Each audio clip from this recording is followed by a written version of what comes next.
국민의힘이 지금 너무 정신이 없으니까 좀 숨을 좀 쉬려면 이재명 후보가 당선이 되셔서 네. 좀 숨 쉴 공간을 주셨으면 좋겠는데 우리나라의 이런 안정적인 정당의 발전을 위해서는 다른 후보들이 이런 문제를 전당대회 때 좀 잘 얘기하셔서 좀 잘 싸우셨으면 좋겠어요. 박용진 강훈식 의원님 화이팅.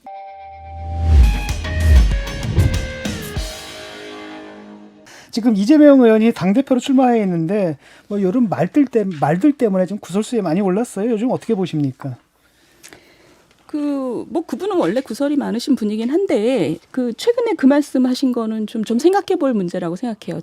왜 이렇게 저학력 저소득이 국민의힘 많이 지지하고 고소득 고학력이 민주당을 많이 지지한다. 근데 언론 때문에 그렇다. 그 말씀이 욕을 많이 먹었죠. 많이 먹었는데 사실 뭐 그게 팩트냐 아니냐 이런 거 따지는 건 의미가 없다고 생각하고 본인이 자기 취지는 그게 아니다라고 말씀하셔서 제가 찾아봤어요. 이걸 왜 국민을 굳이 갈라서 이렇게 말씀을 하시나? 찾아봤더니 굉장히 중요한 말씀을 하셨더라고요. 그 얘기가 뭐냐면 이재명 후보께서 하신 말씀은 뭐냐면, 물론 굉장히 엉터리 관측에 기반하고 있어요. 그게 뭐냐면, 우리나라 소득 구조가 호리병 구조처럼 변해서 부자가 많대요. 부자가 중산층보다 많아졌기 때문에 그건 사실이 아니에요.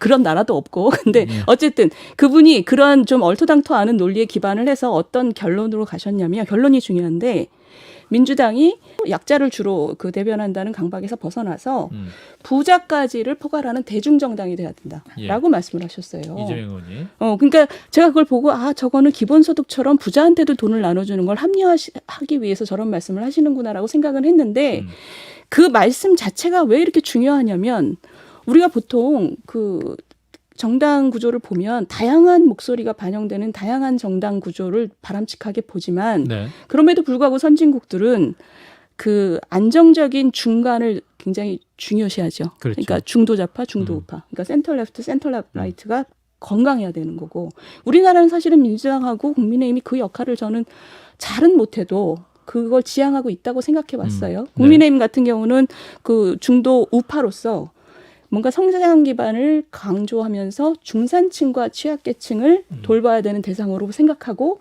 그러면서 부유층에 대해서는 어떤 태도냐면 당신들끼리 잘하니까 남한테 피해 안 주면 정부가 별로 건드리지 않겠습니다. 이런 태도를 가지고 있죠.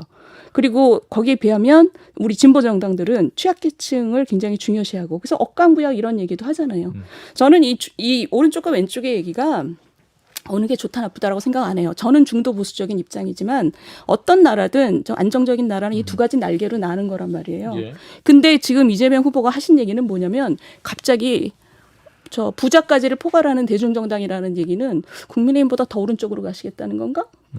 굉장히 좀 이상한 얘기예요, 사실은. 또는 그때그때 그냥 너를 뛰시겠다는 건가? 오른쪽에서 왼쪽으로 막 뛰시겠다는 건가? 그래서 지금 전당대회 하잖아요.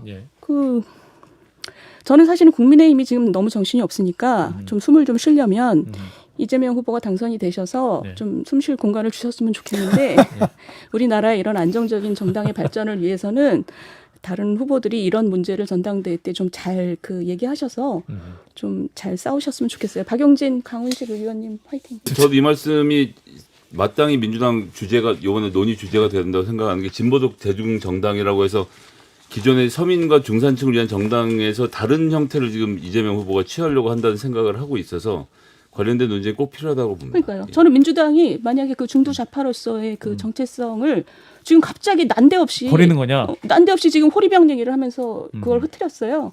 진짜 그렇게 갈 건지 그건 좀 그쪽에서 충분히 얘기를 하셔야 된다고 생각해요.